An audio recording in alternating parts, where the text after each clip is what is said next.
Good morning, everybody, and thank you for joining us again this morning as we carry on looking at what it means to be a disciple. And over the last few days, we've looked at the greatest commandment that the Lord gave us to live out as disciples, which is to love the Lord your God with all your heart, your soul, and your mind. And this morning, we're going to look at the second greatest commandment which He gave us, which we can read in Matthew chapter 22, verses 39.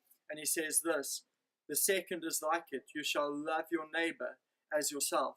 So this morning I want us to look at what it means to love our neighbor as yourself. And to truly understand this, we need to understand how we love ourselves. Now what Jesus is saying here is saying that actually the way that we love ourselves, that's how we need to love the people around us, our neighbor, whether it's the person next door, whether it's a work colleague we work with, whoever it might be, whether it's someone we see in a social setting all the time, whoever it might be, we need to love them the same way that we love ourselves. So how do we love ourselves? That's the first question we've got to ask.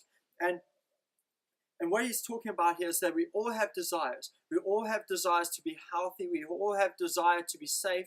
We all have a desire to be happy. We all have a desire to have joy. We all have a desire to succeed in life. And what Jesus is saying here is that the same desires that we have for ourselves, we need to have for our neighbors, those people around us. We need to desire that they are healthy, that they are safe, that they are joyful, that they are happy. And we need to have those feelings towards them. Now, some of us, we find ourselves trapped in a state of self-consciousness, or we find ourselves trapped in a state of depression or low self-esteem or loneliness even. And we find ourselves in this place, and we might ask ourselves the question, how can I love someone as I love myself?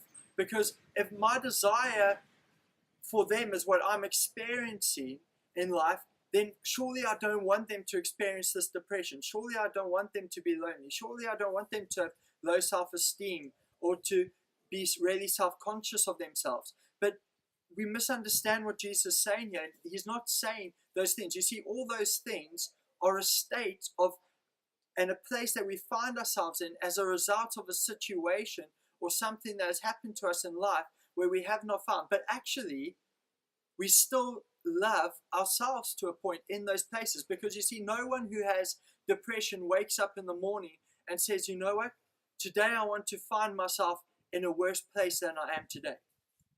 No one that has low self-esteem wakes up in the morning and says, I want to find myself not feeling worse about myself than I already do. No, you wake up in the morning, and even if you're in that state, you think, you know, maybe today I can find a bit more happiness in the day. And that's what you desire. You desire that happiness still. You still desire to think about yourself greater than you already do. So your desire is to achieve, or your desire is that success, that way of thinking that is greater than where you're already at. You desire good and greatness for your life. And that's what Jesus is saying here. He's saying you can still love others the way you love yourself, because our natural way that we love ourselves is desiring greatness for us. And that's what he means, that we need to desire greatness for others in life. And an example of this would be that actually, you know what, for you as a person, you might be in a situation in life, maybe you and someone else you might know are both going for the same job, for instance, and to love them as you love yourself would be to, you know what, actually I desire for them to get this job. Even though you desire to get that job at the same time, you also desire for them to get it, so that actually if they did get it, you'd be really happy and you'd be really excited for them and joyful for them. So that's what it means.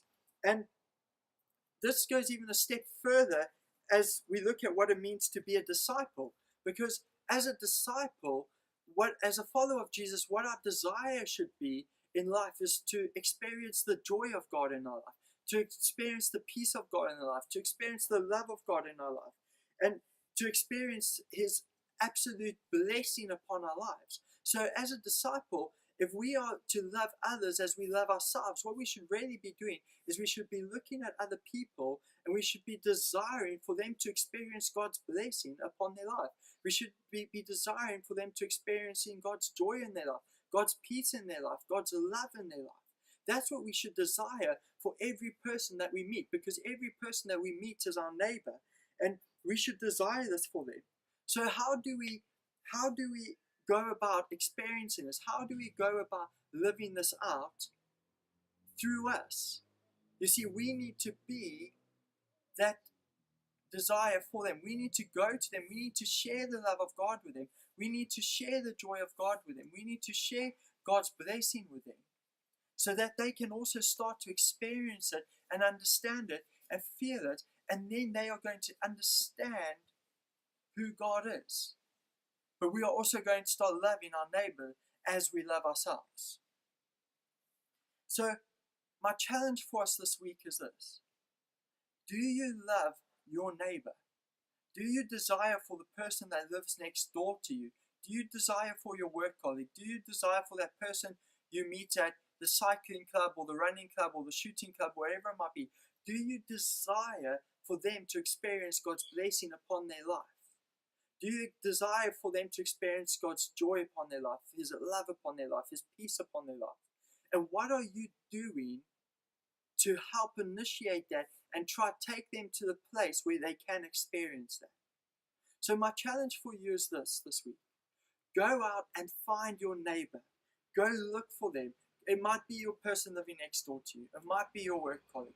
But find them and love them as you love themselves by showing them God's greatest blessing and love for their lives as you desire to experience God's blessing and love on your life. Thank you for watching. Please join us next week as we continue in this looking at what it means to be a disciple. Have a great weekend, and I pray that you're going to be blessed. Thank you.